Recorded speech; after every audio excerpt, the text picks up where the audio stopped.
Selamat datang di webinar Zentara. Terima kasih banyak sudah bergabung hari ini. Topik kita hari ini, kita akan membahas soal bagaimana caranya kita akan future-proof SOC dan defend against AI threats with AI-assisted ops. Nah, alert di CM sekarang itu memang datangnya lebih cepat dan lebih banyak dari sebelumnya, by a significant margin. Apalagi dengan ancaman yang mulai dibantu AI atau malah dilakukan sepenuhnya oleh AI. Tim SOC yang masih menyortir semuanya sendiri secara manual pasti akan kelelahan dan yang namanya alert fatigue itu pasti akan rampant dan akan berbahaya untuk proses lainnya gitu.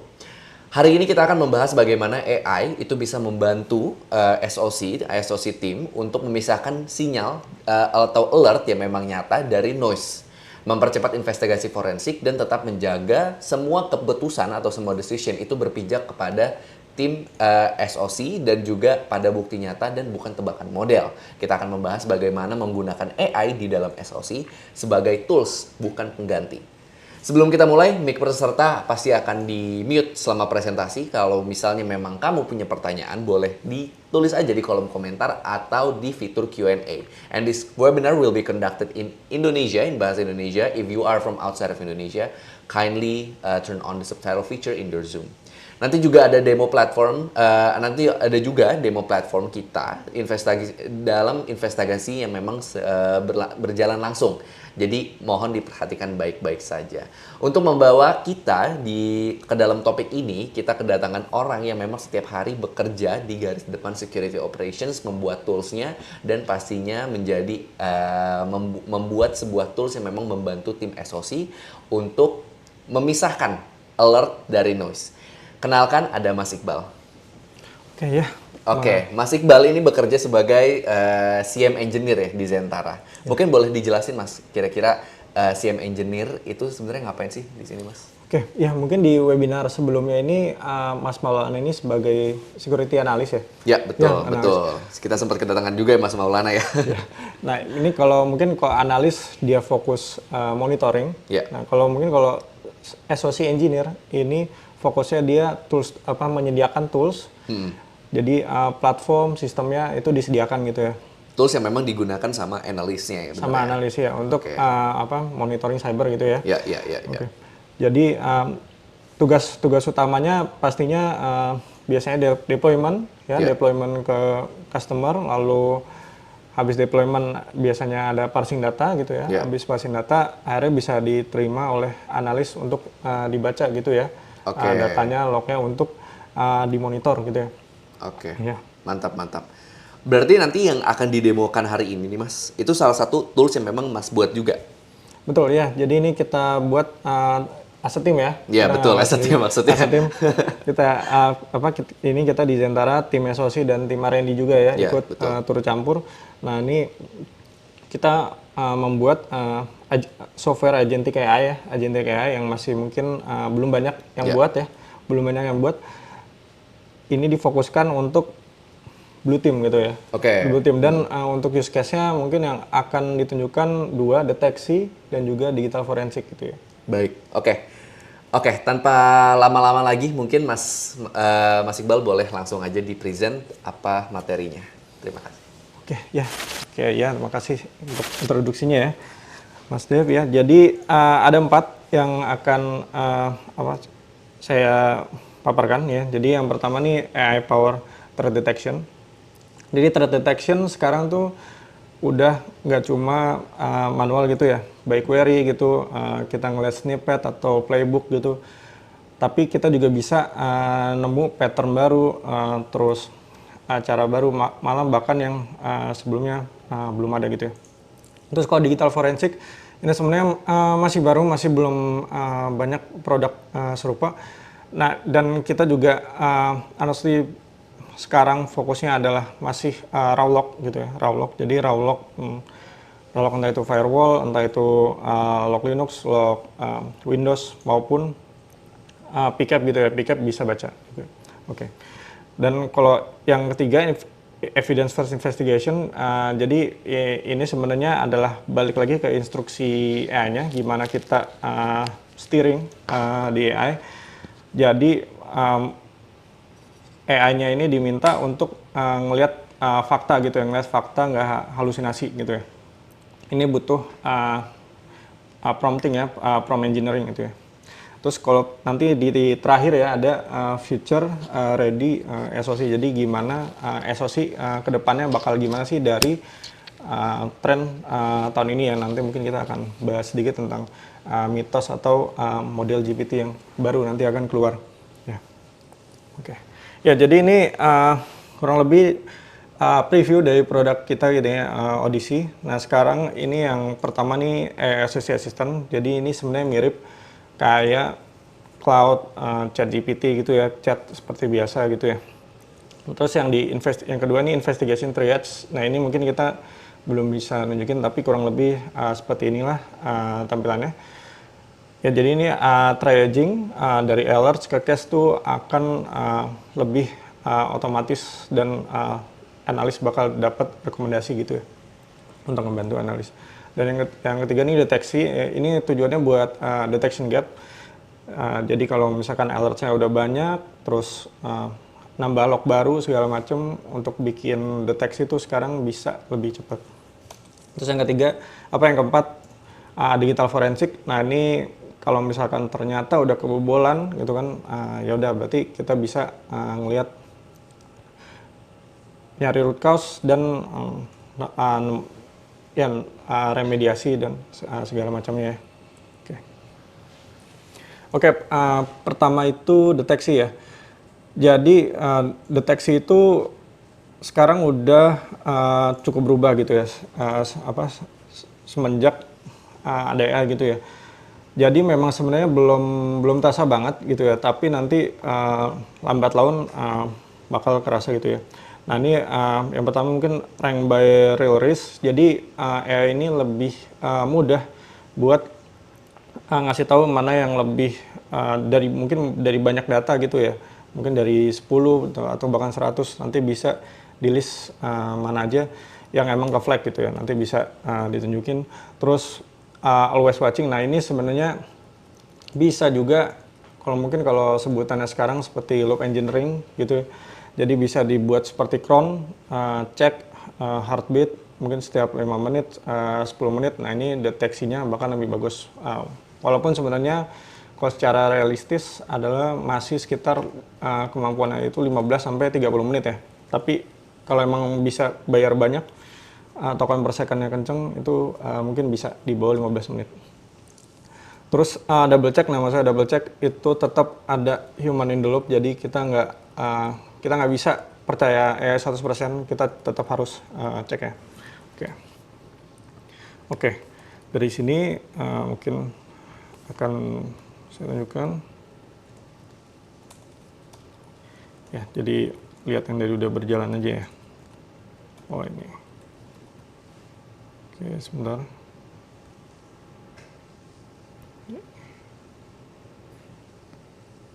Oke, ya. Jadi bisa dilihat, ini mungkin. Ya. Jadi ini sebenarnya saya cukup pencet aja. Ini mau dari 1 jam, 6 jam, atau 1 hari gitu ya. Nanti bakal langsung ditunjukin mana yang belum ada deteksinya. Nah contohnya ini ya. Di sini ada deteksi mungkin dari luar ya, ke perimeter paling luar, di firewall paling luar. Kalau ada yang scan dari IP ini gitu ya. Nah nanti juga bisa ngedraft. Nah mungkin yang ngedraft ini bisa kelihatan yang tadi ya. Nah ini mungkin beda ya use case-nya, mungkin saya kecilin.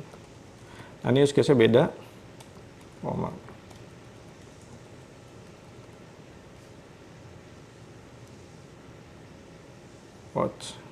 Oh iya nih.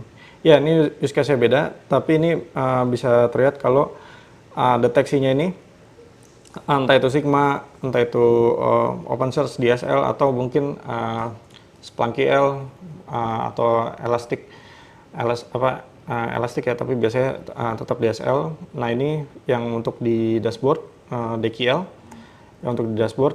Nah ini jadi bisa macam-macam gitu ya. Yang penting gimana kita instruksiin AI-nya. Oke, mungkin ini saya refresh dulu. Mungkin saya cari yang agak banyak ya. Kan yang ini deh. Nah nih, contoh ini ada 3 ya. Nah ini kalau nggak salah saya ini yang 24 jam ya, kalau nggak yang 7 hari. Nah ini bisa kelihatan kalau ini belum ada rule-nya gitu ya. Ini belum ada rule spesifiknya. Jadi dari sini bisa dibantu, analis bisa dibantu dia nggak juggling lock banyak gitu ya. Nah ini ada yang dari Wazo Endpoint, ini juga ini dari ini dari apa Unify ya, dari router switch internal ya. Dan ini juga thread-nya juga udah di mapping ya dengan Mitre, ini juga udah ada nomornya. Jadi ini cukup save time banget ya buat kita nantinya. Dan nanti kalau emang mau ngedraft, ini tinggal klik ini dan ini dia mulai drafting gitu ya. Ya, yang mungkin emang untuk saat ini masih butuh waktu, ya masih butuh waktu. Tapi lambat laun pasti dengan token per second makin kenceng, dan yang suatu saat bakal ada model yang murah dan kenceng, ini bakal bisa cepat gitu ya. Oke, balik lagi ke slide.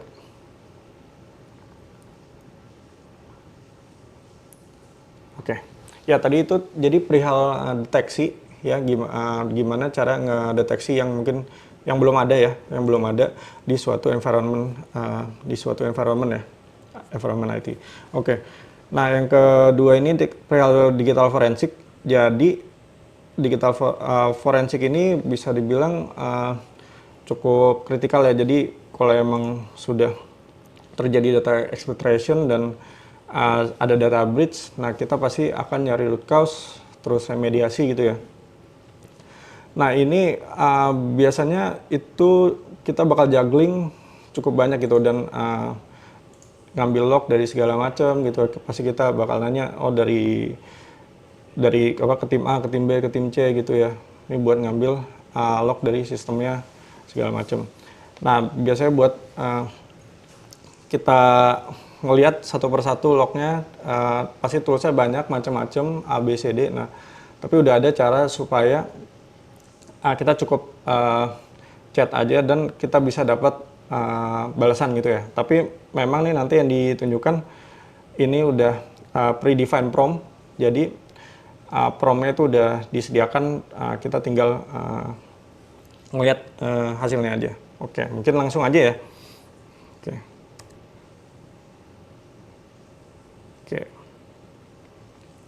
Oke, ini bisa contoh ini ya sebuah ini ya aktivitas SSH. Jadi pertama tuh memang di AI ini adalah sebenarnya building konteks gitu ya. Jadi step by step. Pertama itu pasti cari tahu dulu apa yang mau dianalisa gitu ya. Nah kita ngelihat evidence-nya apa aja gitu ya. Jadi kasih tahu, oh ini evidence-nya ada file namanya secure shell. Dia ini tipenya nih plain text gitu ya. Dia dan parsernya bisa dibaca dari grok gitu ya. Nah ini recordnya segini, ada sebanyak inilah row-nya gitu ya. Nah dari row itu akhirnya dianalisa gitu ya. Nah di analisa ini dapat akhirnya kita dapat clue, oh nih ada user Sofia nih berhasil gitu ya. Nah ini ada user Jack, nah ini fail. Nah terus kita lihat misalkan dari time frame-nya biasanya tuh deket-deketan ya. Oke, mana contoh ini dua ini time frame-nya deketan ya, ini cuma beda 2 menit gitu ya. Dan ini gagal terus. Terus kita lihat yang lain, ya time frame-nya ya yang tanggal 30 ini nggak beda jauh, di sekitar 10 menitan gitu ya. Rentang 10 menitan. Ya, dan dari sini kita bisa ngeliat kalau ini perlu kita cek gitu ya lebih lanjut.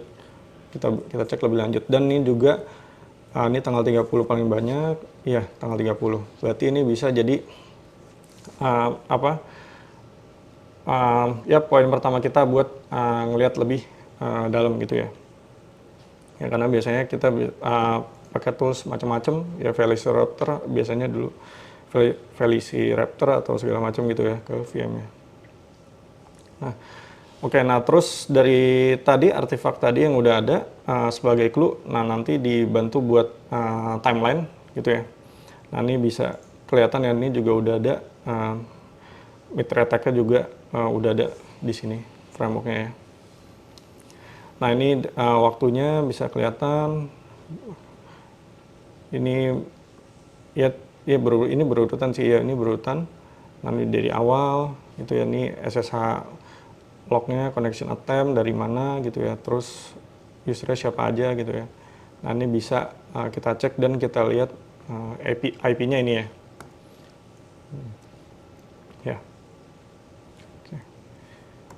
Ya, jadi ini sangat ngebantu, soalnya biasanya lognya itu banyak banget gitu, dan kita bakal nyoba analisa satu persatu, dan itu pasti makan waktu cukup lama, dan biasanya kalau terjadi breach gitu pasti manajemen butuhnya cepat gitu ya, mungkin nggak dalam hitungan mingguan tapi harian gitu. Oke, kita lanjut. Jadi ini perihal digital forensik ya.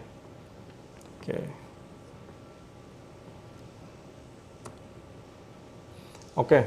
Nah ini mungkin yang ketiga, ini perihal tadi gimana prompt engineering atau instruksinya supaya data modelnya ini tetap ngelihat fakta gitu ya. Jadi pasti teman-teman juga udah tahu kalau AI ini adalah solusi probabilistik gitu ya, dan buat mungkin di semua engineering, di entah itu di finance, accounting, atau yang hitung-hitungan, itu pasti butuh deterministik gitu yang pasti, apalagi juga ini kan butuh fakta gitu ya di SOC. Jadi kita pasti nginstruksiin AI, kita ajarin supaya ngelihat fakta gitu ya. Contoh aja supaya threat hunting atau AI agent-nya bekerja, threat hunting, dia itu butuh keyword seperti query aggregation. Nah itu kalau nggak dipakai itu biasanya nanti AI agent-nya akan makan banyak memori segala macam dan jalannya akan lama. Jadi banyak optimasi, banyak prompt engineering supaya jalan, dan seperti tadi di digital forensik kita juga specify framework mana yang harus dipakai supaya lebih terstruktur, dan step by step dia agentnya tahu, oh yang pertama harus gini, harus gini, harus gini, harus gini. Jadi kita nggak bisa cuma gelontorin chat aja gitu, tapi kita juga harus butuh ngasih instruksi gitu ya, karena AI yang sekarang udah mampu ngasih dapat instruksi panjang dan diikutin runtut gitu ya. Ya, jadi ya mungkin yang di highlight what still unclear ya. Jadi tetap yang di terakhir tetap masih butuh dicek ya, nggak bisa full autonomous, tapi udah banyak step yang berkurang ya. Oke, jadi mungkin kalau di sini ini sebenarnya yang tadi ya digital forensik mungkin ya, jadi udah cukup kayak tadi deteksi udah tinggal klik, forensik juga udah tinggal klik, jadi promptnya juga udah disediain. Nah mungkin ini bakal liatin use case yang di prompt gitu ya.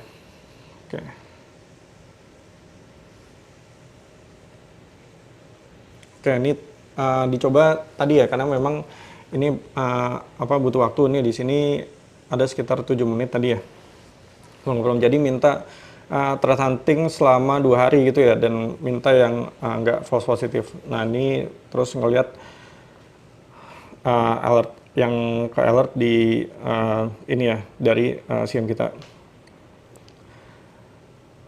Nah ini bisa kelihatan kalau ini alert-alertnya tuh yang ini ya, yang ditunjuk gitu. Nah terus setelah ditunjuk kita minta di enrich gitu, di enrich itu dikorelasi ya sama threat intel. Nah ini setelah dikorelasi, ini ada yang nyangkut sama MISP 1 gitu ya.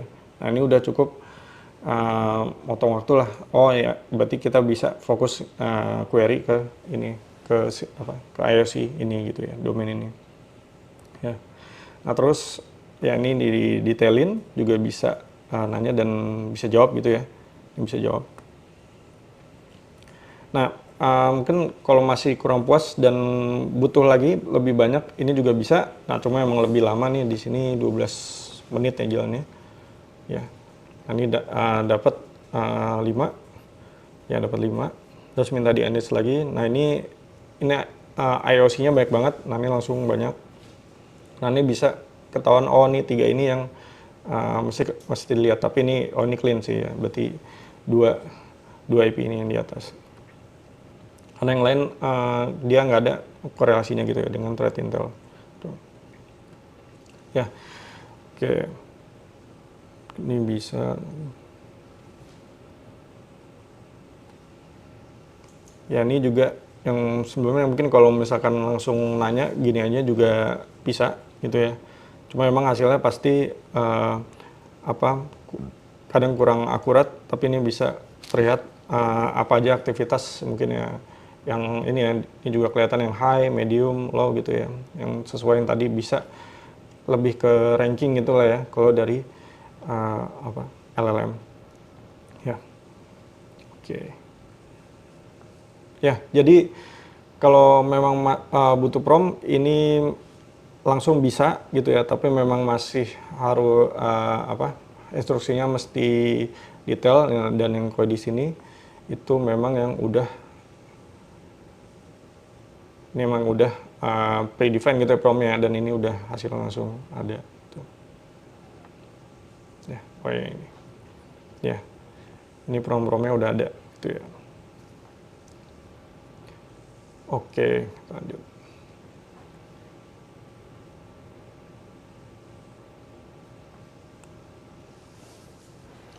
Oke, ya mungkin ini sebenarnya lebih keuntungan gitu ya. Resilience in response maksudnya keuntungan dari pakai AI gitu ya.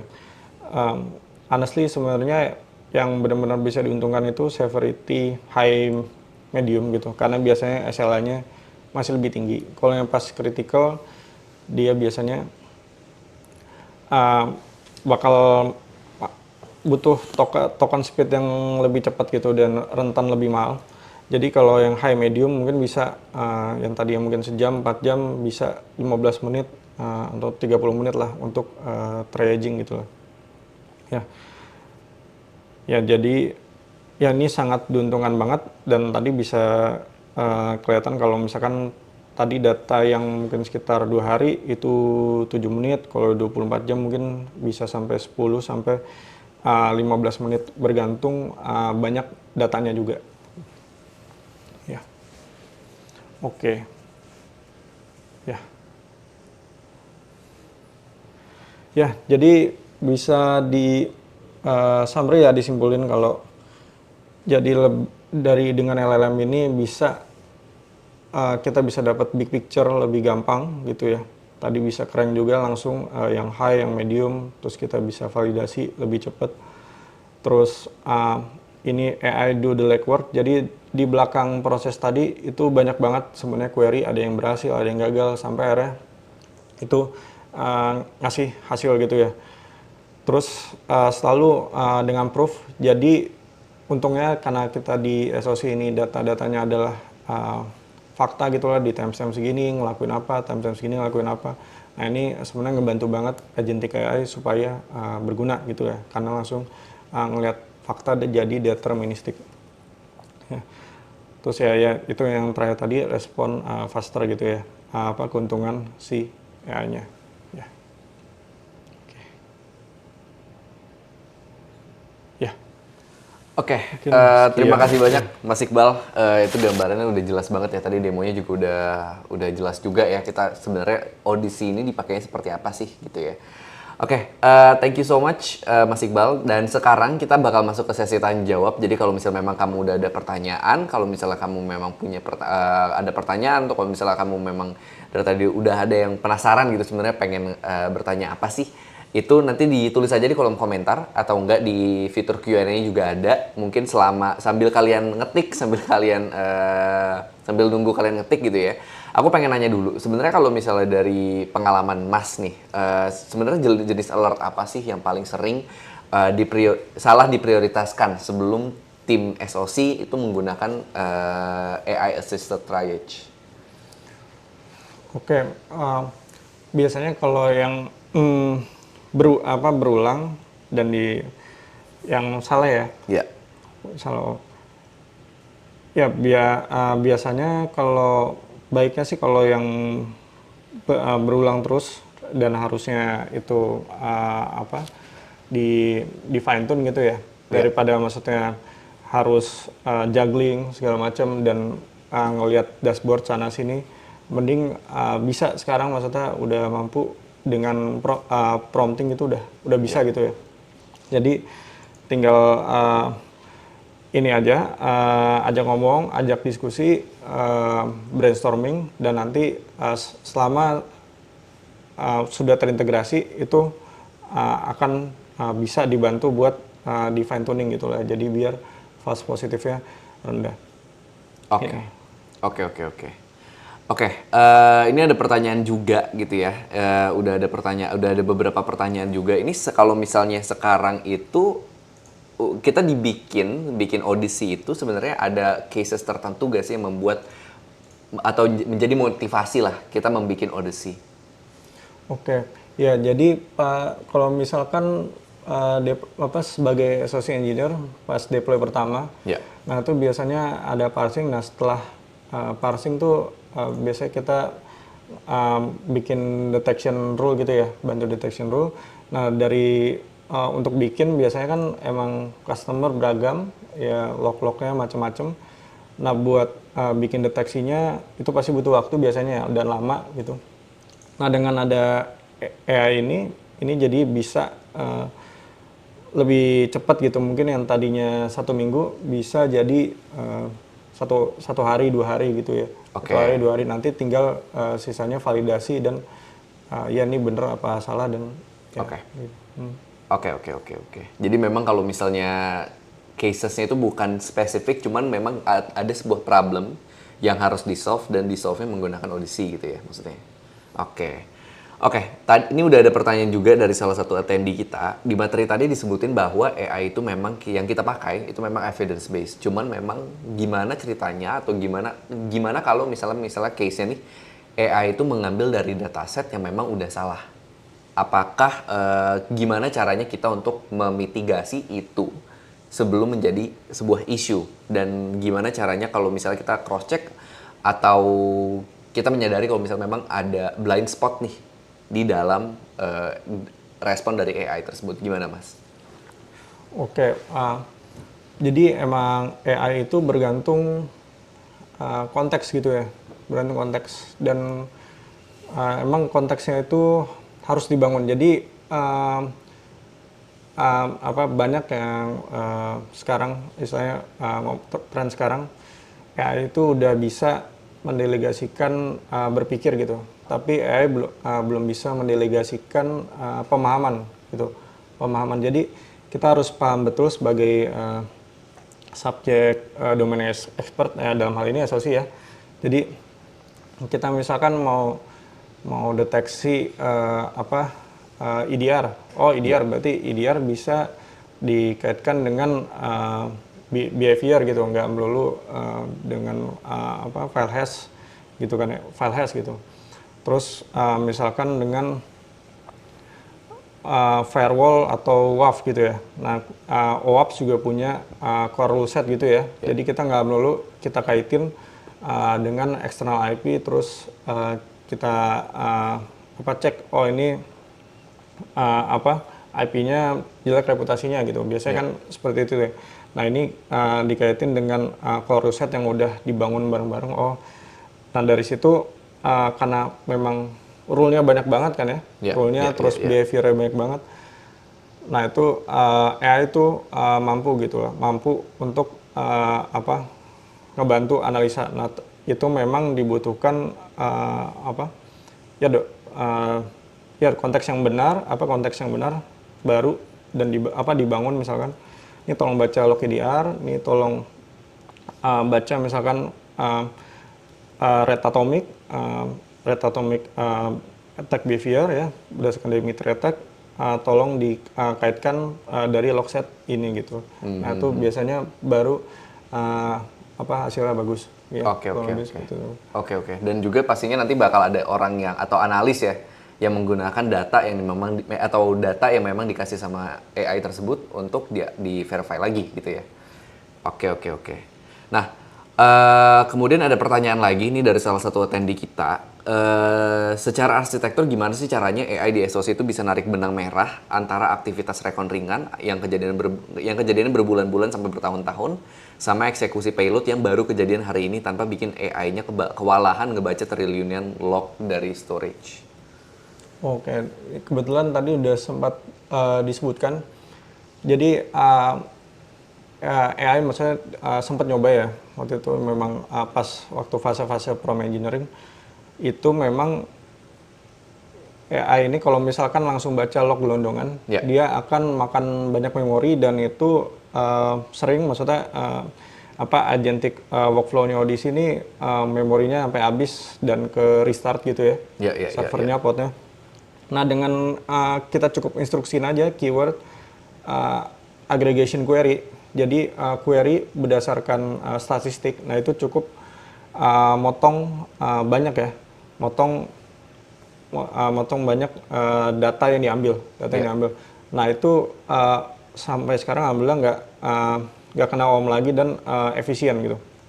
Efisien. Jadi memang AI ini dia punya karakteristik dia kayak butuh kayak magic keyword gitu ya, dan memang mesti coba-coba gitu ya, mesti coba-coba dulu dan nanti ya bisa. Jadi kalau misalkan juggling tadi dalam setahun misalkan ada misalkan 2026, 2025 misalkan kejadiannya Januari 2025, nah ini bisa yaudah time range gedein langsung 1 year, 2 year. Nah tapi kita udah set instruksinya ini pakai aggregation query, jadi berdasarkan statistik. Nah nanti dia ngambilnya itu di agregasi gitu lah, nggak gelondongan dibaca ya. Jadi nggak langsung semuanya gitu. Nggak langsung semuanya. Jadi memang ada seperti ya teknik-teknik dalam prompt engineering-nya. Oke, make sense. Ini juga pertanyaan yang bagus nih. Cara AI itu nentuin ancaman itu berbahaya atau enggak, atau kritikal atau dari tingkat urgency-nya atau misalnya dari tingkat severity-nya, itu sebenarnya berdasarkan apa sih? Dan kalau misalnya memang AI itu salah, dan gimana kalau misalnya memang AI itu nganggep atau mungkin mislabel kali ya, sesuatu yang memang urgent ternyata nggak urgent, atau nggak urgent ternyata dibikin urgent sama dia. Itu gimana cara kita untuk nge-react to that? Oke. Mungkin ya jujur pasti ada yang lebih jago dari saya ya. Teman kalau saya jawab, mungkin kalau paling gampang sebenarnya tadi juga udah saya sebutkan juga, mungkin mirip-mirip ya. Jadi paling gampang adalah ngelihatnya itu dari behavior gitu ya. Tadi kalau misalkan itu endpoint detection itu paling mudah dari behavior. Terus kalau dari firewall atau WAF itu bisa dari OAuth core rule set gitu ya. Tapi tetap bisa misalkan kita kasih Mitre framework gitu, kita kasih misalkan entah itu repo atau PDF dari Mitre semuanya ke list di situ, itu juga bisa gitu.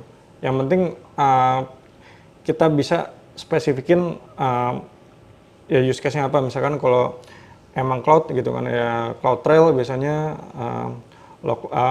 atau dari CSPM gitu ya. Di CSPM ada CSPM sama CloudTrail ya, berarti kita ngelihat nih CSPM rule-nya ini. Nah kira-kira apa yang nggak ada di cloud-nya gitu ya, apa yang belum kedeteksi di cloud-nya. Jadi ya Oke. gitu. Oke. Nah, ada pertanyaan lagi buat yang baru mulai nih. Ini dari salah satu attendee kita juga. Ini buat yang baru mulai pakai AI di SOC. Langkah pertamanya apa sih?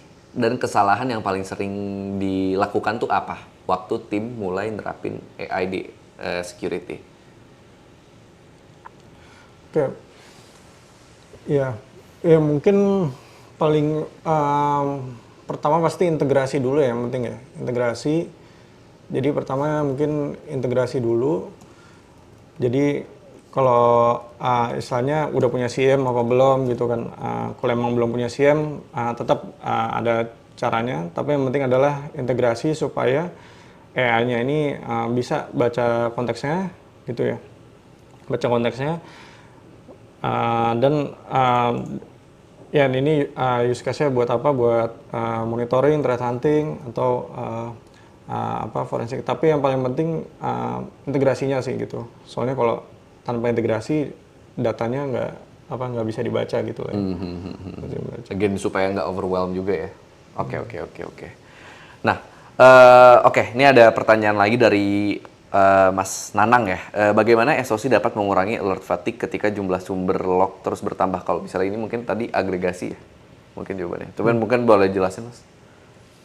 Oke, ya ini menarik sih. Ini emang masalah yang terus ada sih kalau di SOC ya, maksudnya log bakal terus nambah segala macam.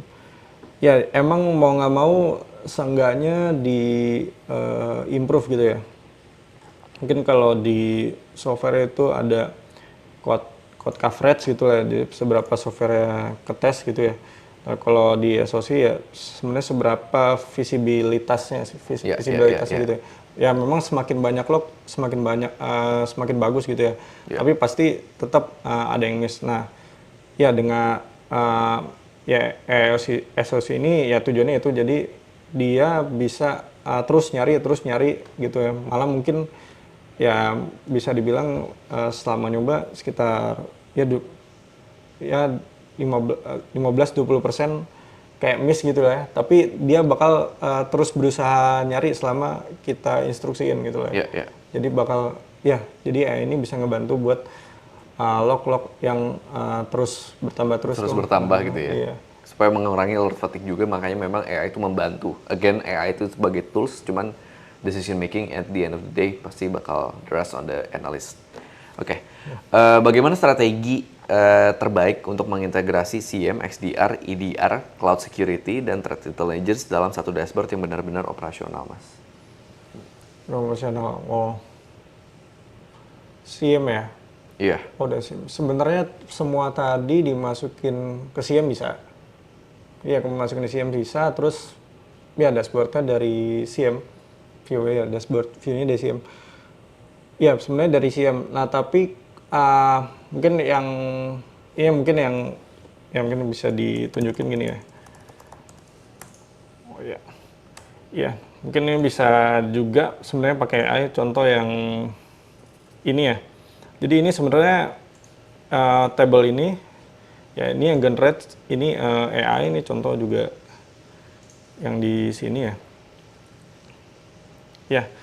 Jadi ini namanya sebenarnya pakai niru dari teknologi Google, Agent to UI, ya. Ya mungkin kalau dari cara tadi sebenarnya paling mudah semuanya masukin ke SIEM, tunjukin. Tapi AI juga sebenarnya bisa ngebantu untuk generate UI ya. Tapi memang ini agak kompleks gitu ya, agak kompleks. Tapi ya bisa gitu. Oke. Cuma harus spesify. Oke. Terus ada lagi nih pertanyaan yang dari comment section ya. How do we count response time, dan is there any differentiation in any specific sectors? Response time specific sectors. Private, public gitu lah ya. Private, government gitu ya. Oke. Ya kalau private rata-rata biasanya dia ke bisnis ya, lebih ke bisnis. Jadi biasanya ya impact seperti mungkin remote code execution, terus misalkan ada situ biar yang biasanya jadi data exfiltration, terus jadi data breach ya, terus ya itu kalau biasanya kalau yang buat private yang bisnis biar nggak mati dan biar nggak rugi gitu ya. Kalau government Kalau government biasanya tuh yang penting ya, ya kurang lebih sebenarnya mirip-mirip sih ya. Tapi kalau government rata-rata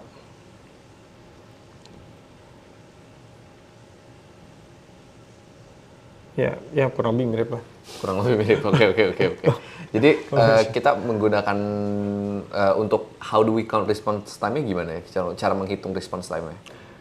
Ya, kalau yang tadi kalau misalkan kayak situ RCI dan udah berhasil, itu biasanya kritikal 15 menit, 1 jam sih, ada yang setengah jam, ada yang 1 jam ya, dia beda-beda. Nah kalau government sebenarnya sama gitu ya, paling kritikal 30 menit 1 jam. Ya, tapi ya biasanya bergantung SLA di awal dan case-nya macam-macam. Ya paling kalau government lebih suka kalau ya dikaitkan dengan dia kerjasama sama siapa gitu kan, terus vendornya di list, dia bridge apa enggak, terus nanti ngecek ke kita gitu. Oke. Oke, ini ada pertanyaan lagi, ini mungkin pertanyaan terakhir yang bakal kita jawab ya, karena memang waktunya udah hampir 1 jam gitu. Pertanyaan seperti, why can a rapidly decreasing mean time to detect atau MTTD actually indicate a failing SOC visibility strategy rather than an improving security posture? Then how do you mathematically or systematically quantify alert fatigue to justify automation budget atau SOAR di C-suite? Oke. This is quite interesting sebenarnya.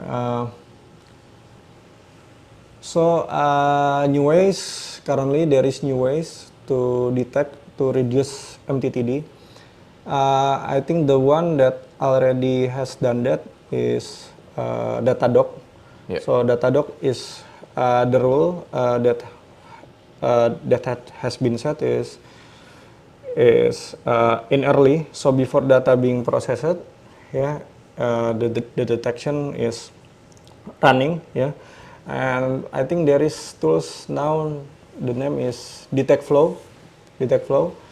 So before the data ingested to the SIEM, it is being detected first and then stored. Jadi datanya memang dideteksi dulu, apapun itu deteksi dulu, unstructured atau structure dideteksi dulu, baru dimasukkan datanya. Dan cuma emang ini teknologi yang masih baru, kayaknya masih belum, masih di develop masih baru 5 tahun ini lah. Kalau Datadog sebenarnya udah dari dulu ya. Cuma masih belum banyak lah gitu. Oke. Interesting question. Interesting question. Oke. Last question. Ini, how do you detect EDR silencing atau unhooking techniques such as using NTDLL unhooking or direct system calls before the endpoint completely stop sending telemetry to your SIEM? Sebenarnya mungkin dari unhooking.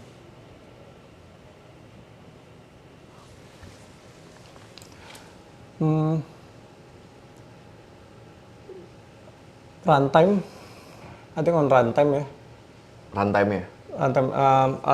Runtime itu kayak, jadi nih operating system ini seperti proses gitu ya. Jadi setiap every process get recorded ya, on the OS, on the runtime level. I have just implemented Falco, but Falco it is for container, for container. But nowadays there is tools like Sysdig, for the in operating system. So I think for that question, it needs to have a detection on the OS runtime on the kernel level. I think very low level ya. Oke, karena waktunya udah hampir 1 jam, udah 50 menit. Mas Iqbal, terima kasih sekali lagi udah meluangkan waktunya untuk memaparkan materinya tadi ya. Udah juga mendemokan dari sisi audisi itu sebenarnya seperti apa sih cara kerjanya dan gimana caranya AI itu bisa membantu tim SOC untuk mengurangi alert fatigue dan meningkatkan produktivitas dan pastinya dari segi efisiensi dan efektivitasnya ya gitu. Kalau boleh saya rangkum, SOC yang tahan itu memang bukan yang menggunakan AI untuk mereplace analisnya, cuma memang menggunakan AI sebagai tools. Again, AI itu tools yang memang bakal digunakan oleh SOC, analis, untuk decision makingnya dan mengurangi alert fatigue-nya, gitu. Terima kasih semuanya yang udah join. Kalau misalnya memang kamu masih ada pertanyaan, cuman memang nggak sempat bertanya, itu kita punya komunitas di Discord untuk langsung bertanya aja, belajar dan ngobrol soal SOC dan AI. Jadi kalau misal memang kamu pengen join, langsung aja join di tryhards.community. Kamu boleh search aja websitenya tryhards.community. Sekali lagi terima kasih atas waktunya. Terima kasih juga Mas Iqbal atas waktunya. Sampai jumpa di sesi berikutnya. Di sesi berikutnya kita bakal memiliki seorang vulnerability expert, system and vulnerability expert untuk mencoba mereplika gimana caranya hacker itu mendapatkan data pribadi kalian. Dan kita juga bakal membahas gimana caranya untuk menghentikan atau mencegah hal itu untuk dari kejadian. Kalau misalnya kamu pengen join, langsung aja register di zentara.co/event. Langsung aja dibuka di zentara.co/event, langsung register dan see you on the next webinar. Oke, semuanya terima kasih atas waktunya. Sampai jumpa di sesi berikutnya dan selamat melanjutkan hari kalian. Bye-bye.